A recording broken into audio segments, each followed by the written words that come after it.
하나님 말씀 베드로전서 3장에서 보시겠습니다. 베드로전서 3장 1절 말씀부터 6절까지 말씀입니다.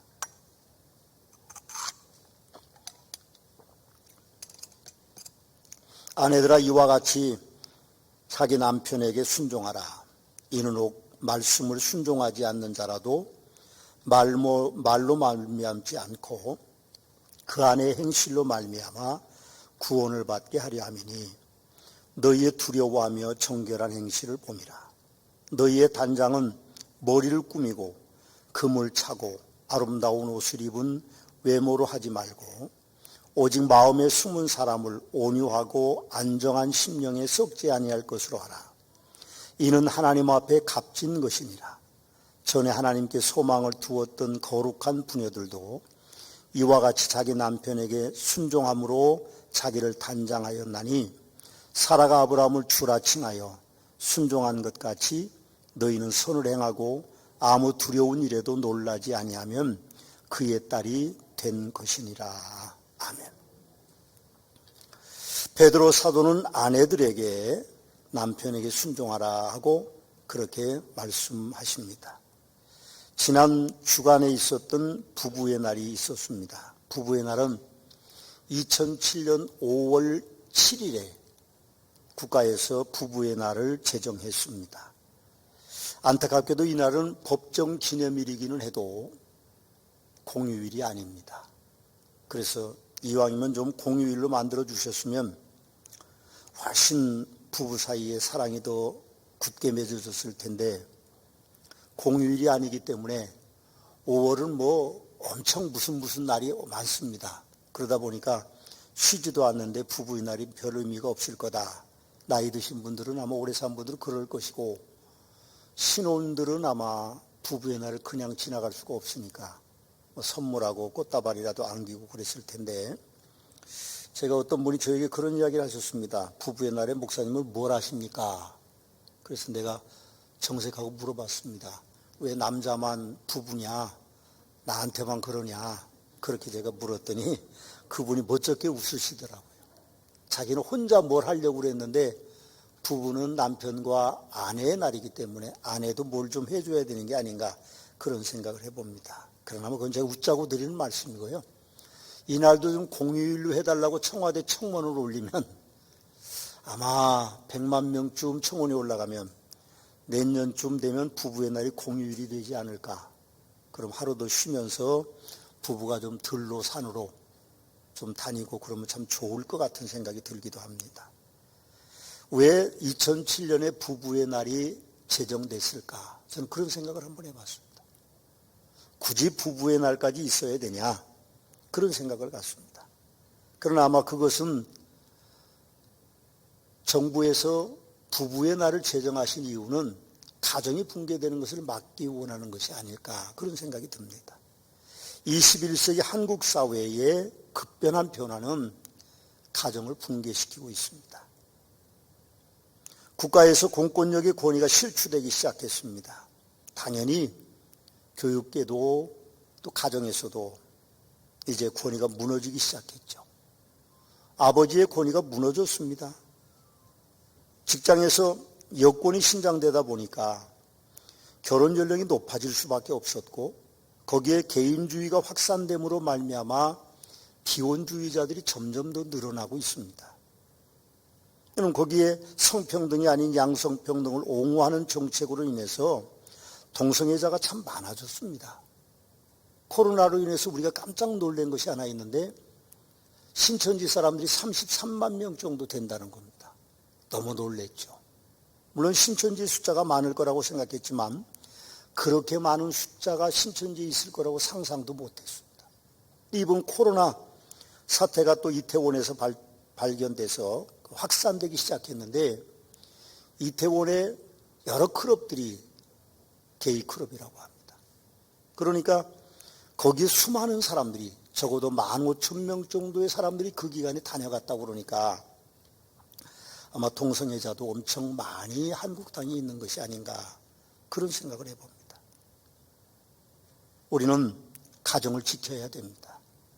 아내들이 남편에게 순종하라 하는 말씀을 전할 때 아마 어떤 아내들은 그런 생각이 들 겁니다. 안재우 소장의 복화술 깡여사처럼 우리 남편 로또야 안 맞아도 너무 안 맞아. 그렇게 억울하고 분통을 터뜨릴 수도 있을 겁니다. 그런데 또 목사가 단후에 서서 아내에게 순종하라고, 아내들아 순종하라고 그러니까 아마 좀 억울한 생각이 슬며시 올라오는 분들도 계실 겁니다. 그러나 아내의 순종은 성경의 가르침입니다. 21세기 페미니즘 시대에 우리가 살고 있다고 하더라도 우리는 세상의 어떤 흐름을 따라가는 존재가 아닙니다. 우리는 성경을 따라가는 존재죠. 그래서 로마 12장 2절 말씀에 보면 이 시대를 본받지 말고 오직 마음을 새롭게 함으로 변화를 받아 하나님의 선하시고 기뻐하시고 온전하신 뜻이 무엇인지 분별하도록 해라. 그렇게 말씀하신 것처럼 우리는 성경을 따라가야 됩니다. 세상의 조류를 따라감이 아니죠. 창세기 3장 16절에 보면 여자에게 그렇게 말씀하십니다. 내가 임신하는 고통을 크게 더하리니 내가 수고하고 자식을 낳을 것이고 너는 남편을 원하고 남편은 너를 다스릴 것이다. 그렇게 말씀하죠. 에베소 5장 22절 말씀에도 보면 아내들이여 자기 남편에게 복종하기를 죽게 하듯 하라. 순종이 아니라 복종하라고 이야기합니다. 아내도 자기 남편을 물론 존중해야 된다. 그렇게 이야기합니다. 디모데전서 2장 12절에는 여자가 가르치는 것과 남자를 주관하는 것을 허락하지 아니하노니 오직 종용할지니라. 그렇게 이야기합니다. 베드로 사도가 아내의 순종을 6절에 또다시 강조하고 계시는데 참 무서운 이야기를 하고 있습니다. 사라가 아브라함을 주라 칭하여 순종한 것 같이 너희는 선을 행하고 아무 두려운 일에도 놀라지 아니하면 그의 딸이 된 것이니라. 그렇게 말씀합니다. 사라는 아브라함의 아내입니다. 사라는 남편을 주라고 칭하고 순종했다고 합니다. 주는 주인이라는 뜻입니다. 아내들은 선을 행하고 아무것도 놀라지 아니하면 하나님의 딸이 된다고 말씀하고 계십니다. 여러분, 사라가 남편보다 10살이 어렸기 때문에 사실은 아비멜렉 왕이나 그리고 애굽 왕에게 그렇게 아내를 빼앗겼던 것은 아니라고 저는 생각합니다. 좀 생각해 보면 어이없는 일이죠. 자기 하나 살겠다고 자기 아내를 왕들에게 2번씩이나 팔아먹으려고 하는 그런 남편은 사실 존경할 가치가 있을까요? 오늘날 같으면 그건 불가능한 이야기입니다. 그러나 그 시대는 그것이 가능했던 이야기죠. 여러분, 사라는 타국 땅에서 남편을 살리기 위해서 결정한 것이지 남편의 강압이 있는 것이 아니고 자신이 어려서 그 일을 결정한 일은 아닌 것입니다. 오늘 베드로 사도는 그 사라를 칭찬하고 있음을 우리는 눈여겨볼 줄 알아야 됩니다. 순종이라는 단어의 의미는 아내가 남편보다 열등하다는 것이 아닙니다. 창조의 질서를 말하고 있는 것뿐입니다. 아담과 이브가 남편과 아내로 창조된 이후에 어느 시대에나 남자와 여자의 역할이 뒤바뀐 적은 없습니다. 그러나 아내의 순종이 남편보다 지위가 낮다는 의미는 결단코 아닌 것입니다. 남편과 아내의 관계는 주인과 종의 관계가 아닌 동반자의 관계입니다. 협력자입니다. 남편들아 이와 같이 지식을 따라 너희 아내와 동거하고 그를 더 연약한 그릇이요 또 생명의 은혜를 함께 이어받을 자로 알아 귀히 여기라. 이는 너희 기도가 막히지 않게 하려 함이라고 이제 다음 주에 제가 설교할 7절 말씀해 보면 남편들이 아내를 어떻게 사랑해야 되는지에 대한 이야기를 하고 있습니다. 그렇지만 아내의 남편을 향한 순종은 억울하거나 일방적인 강요가 아니라 남편의 사랑이 아내를 향해서 오는 더 연약한 그릇이고 또 생명의 은혜를 함께 이어받을 자로 알아 귀히 여기라는 보상을 받도록 되어 있기 때문에 성경은 아내들에게 남편에게 순종하라고 말씀하는 것입니다. 6절을 다시 보시겠습니다.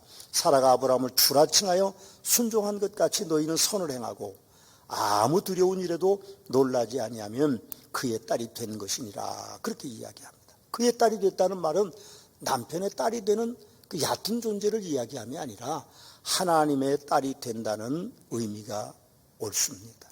하나님께서 남편이 100세가 되고 90세가 된 자신에게 가문을 이어갈 이삭을 허락하신 것은 남편을 향하여 순종했기 때문에 주신 하나님의 놀라운 축복인 것이죠. 여러분 혹시 남편 잘못 만나서 고생하고 사시거나 고생한다고 생각하는 그런 성도님들이 계신다면 베드로전서 2장 21절을 꼭 기억하십시오. 거기 말씀해 보면 사환들아 이를 위하여 너희가 부르심을 받았으니 그렇게 말씀하고 있습니다. 사환으로 부름받았기 때문에 종으로 부름받았기 때문에 그것이 현실입니다. 어쩔 수 없는 것이죠.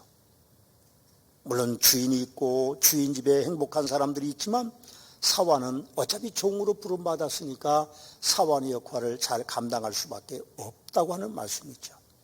억울하죠. 그러나 현실이 사환인데 어찌하겠습니까? 아내도 마찬가지입니다. 억울하고 억울하죠. 그런데 현실이 아내인 것을 어떻게 합니까? 내 남편 로또야 안 맞아도 너무 안 맞아. 그렇게 억울하다고 원통해하고 애통해하고 사실은 짜증이 나지만 아내인 것을 어떻게 합니까? 그건 바꿀 수 없는 것입니다. 여러분 디모데전서 2장 12절 15절 말씀해 보면 여자가 가르치는 것과 남자를 주관하는 것을 허락지 아니하노니 오직 조용할지니라. 근데 그 이유가 13절에 보면 아담이 먼저 지음을 받고 하와가 그 후며 아담이 속은 것이 아니고 여자가 속아 죄에 빠졌습니다. 그러나 여자들이 만일 정숙함으로써 믿음과 사랑과 거룩함에 거하면 그의 해산함으로 구원을 얻으리라 하고 그렇게 말씀합니다. 자세히 보면요, 아내들이 남편보다도 중요하다는 말씀을 하고 있습니다. 그 영향력이 남편보다 더 크고 더 위대하다는 말씀을 하고 있습니다. 아무리 믿지 않는 남편이라도 아내의 거룩한 행실 때문에 예수를 믿게 된다는 진리가 그 속에 담겨져 있음을 봅니다.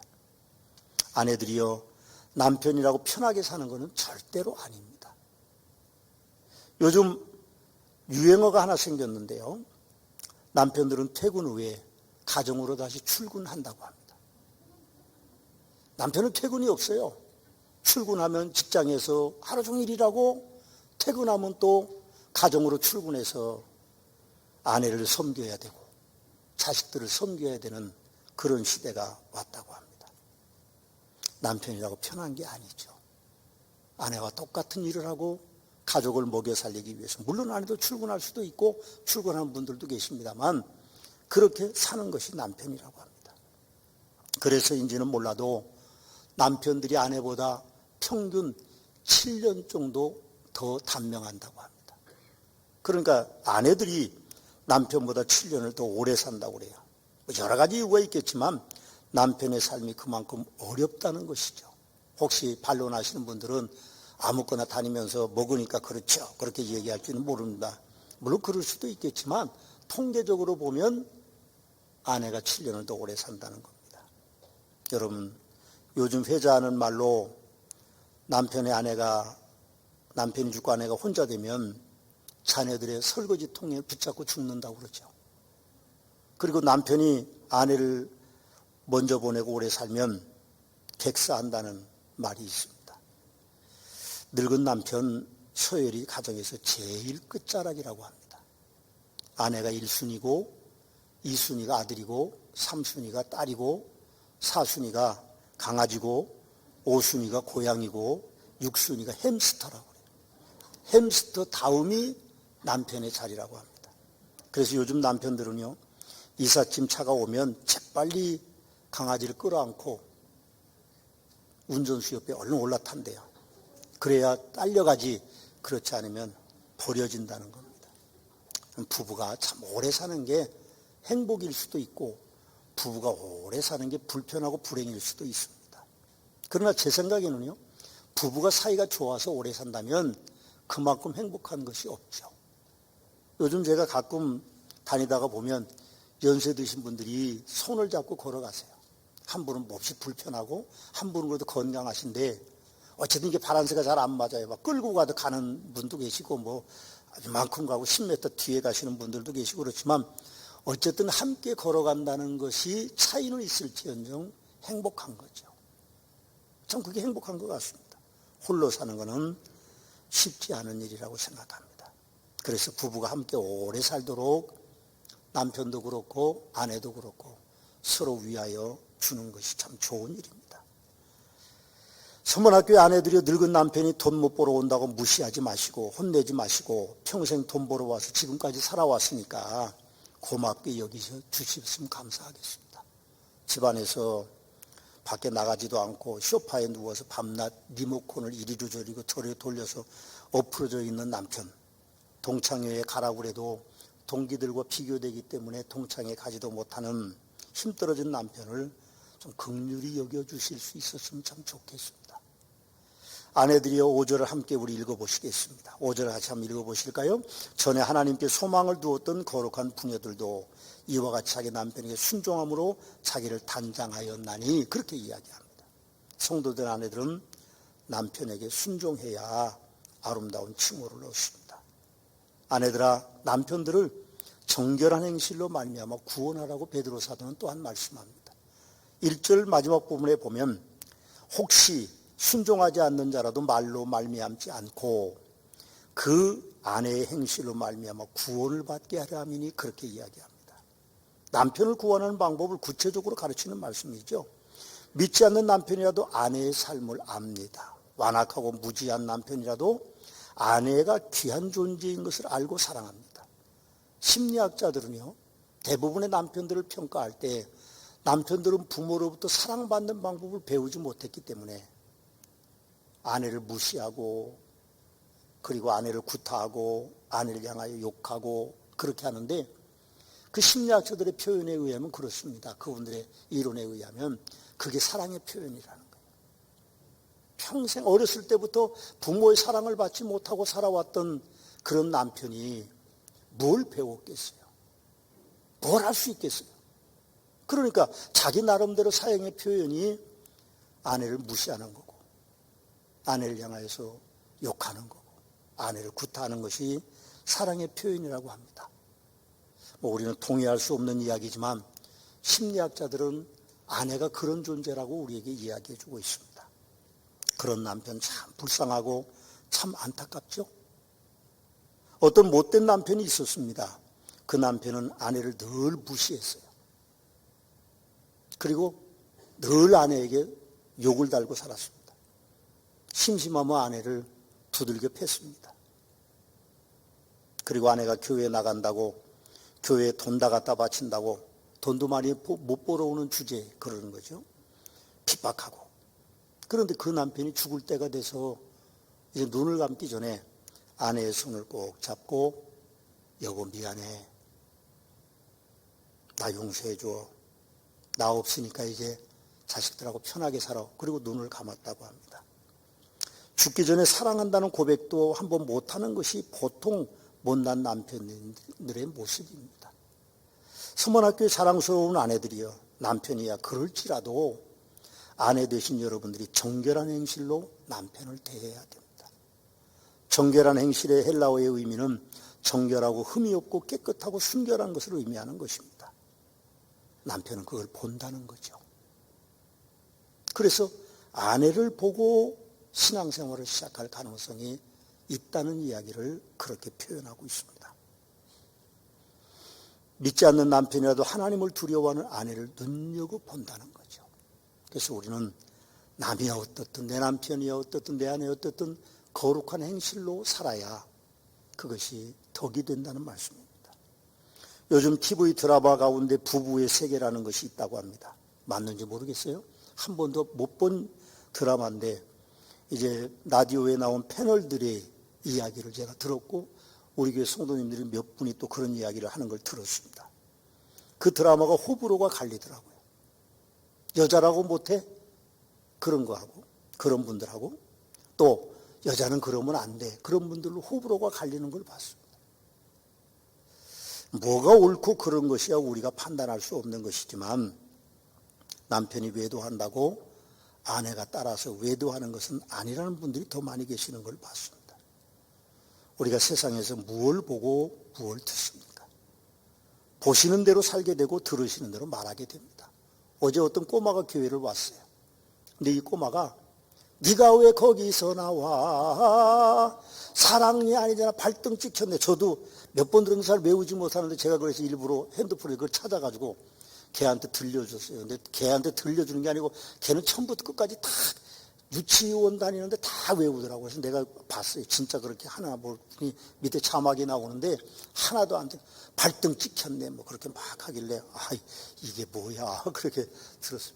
뭘 듣느냐 뭘 보느냐에 따라서 우리 인생이 달라지는 거죠. 드라마도 좀 좋은 것만 보세요. 막장 드라마 보지 마시고 좋은 거 보면 여러분의 가정이 행복해질 수 있습니다. 여러분 잠언 11장 22절 말씀해 보면 아름다운 여인이 삼가지 아니하는 것은 마치 돼지코의 금고리 같다. 그렇게 이야기합니다. 잠언 25장 24절에는 다투는 여인과 함께 큰 집에 사는 것보다 움막에서 혼자 사는 것이 나으니라. 그렇게 말씀합니다. 그 시대에 남편이 쫓겨나서 아니면 스스로 나가서 큰 집을 버려두고 움막에 산다는 것은 상상도 못하는 시대인데 잠언에서는 그렇게 기록하고 있습니다. 아내들이여 거룩한 행실로 사십시오. 그것이 유익된 것입니다.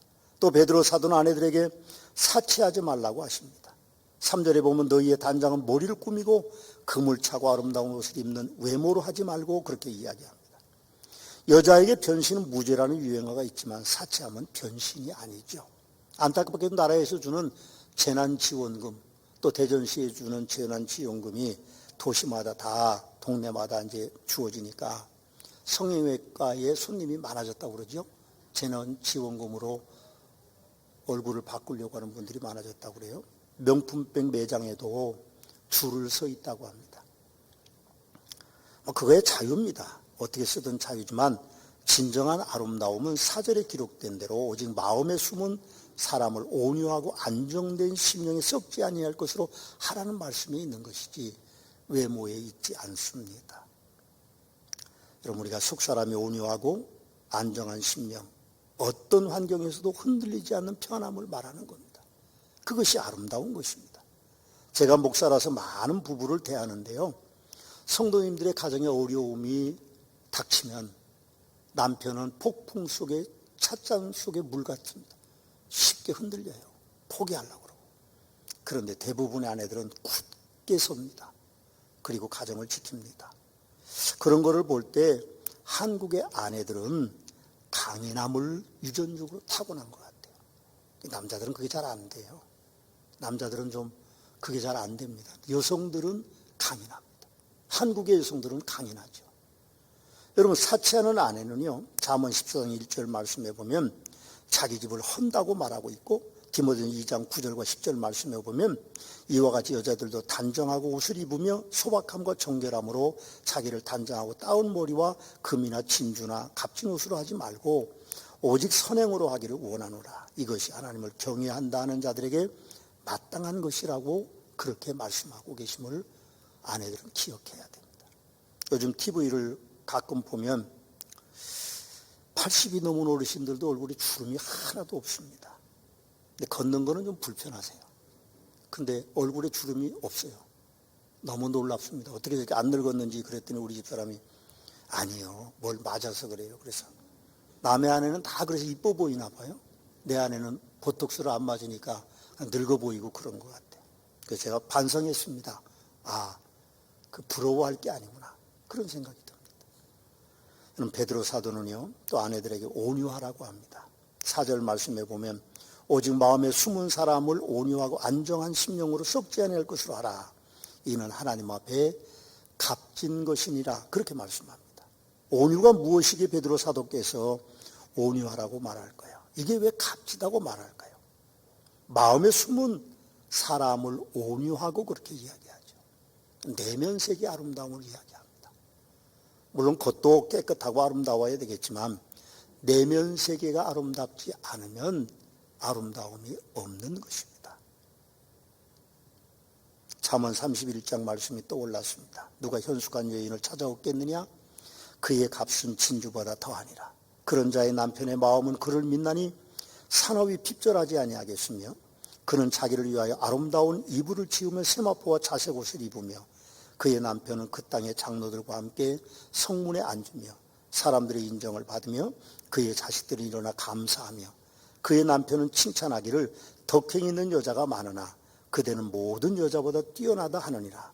고운 것도 거짓되고 아름다운 것도 헛되나 오직 여호와를 경외하는 여자는 칭찬을 받을 것이다 하고 그렇게 말씀하고 계십니다.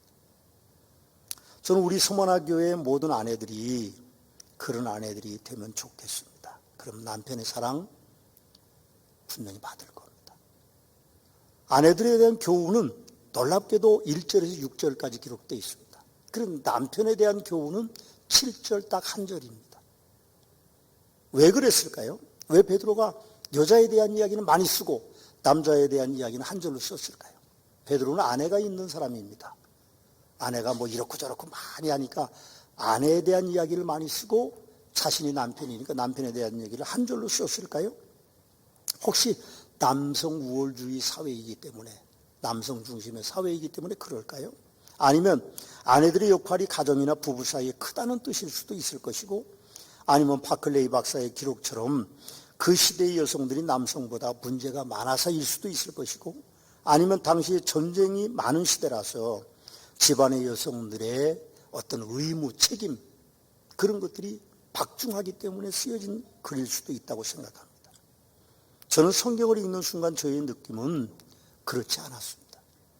7절을 읽어보면요, 무섭습니다. 아내들은 그냥 평상 삶의 이야기인데 7절은요, 남편에 대한 거는요 더 무서운 내용들이 기록되어 있습니다. 다음 주는 제가 그 말씀을 좀 드리려고 합니다. 마지막으로 베드로 사도는 아내들에게 강인해야 한다고 말씀하고 있습니다. 강인해야 된다. 6절 보시면 사라가 아브라함을 주라칭하여 순종한 것 같이 너희는 선을 행하고 아무 두려운 일에도 놀라지 아니하며, 두려운 일에도 놀라지 않는 아내가 되어야 된다고 말합니다. 여러분, 이게 무슨 뜻입니까? 강인해야 된다는 거죠. 남편은 폭풍 속의 찻잔처럼 흔들리지만 아내는 흔들려서는 안 됩니다. 사업이 혹시 망하더라도, 혹시 남편이 직장을 잃더라도, 혹시 집안에 무슨 문제가 생기더라도 남편은 흔들릴 수 있어요. 그러나 아내는 흔들려서는 안 됩니다. 아무 두려운 일에도 놀라지 아니하면 그의 딸이 된 것이다. 하나님의 딸이 된다는 말이죠. 여러분, 엄마들 또 아내들 강해야 됩니다. 남편은 약하니까 믿지는 마시고요. 제가 보기에는 강한 아내가 되면 그 가정은 어떤 경우에도 삽니다. 제가 보는 건 그래요. 살 수 있습니다. 남자는 흔들리는 존재지만 여자는 엄마의 유전인자를 가지고 태어났기 때문에 강인합니다. 혹시 남편이 무능력하거나 무기력하거나 무책임하더라도 아내들은 강해야 됩니다. 가정은 남편이 지키는 것이 아니라 아내가 지킵니다. 아내들의 손을 한번 들어보시죠. 아내들은 손 좀 드시죠. 시집갈 사람들 다 손 들어도 돼요? 예. 혹시 남편이 안 계셔도 괜찮아요. 손 들어보세요. 가정을 지키자. 가정을 지키자. 내가 강해야 된다. 강하자. 예, 목소리는 별로 안 강하신 것 같은데 마스크를 써서 그렇다고 생각하겠습니다. 강한 여인이 돼야 돼요. 강한 아내가 돼야 내 가정을 지키는 겁니다. 기도하시겠습니다.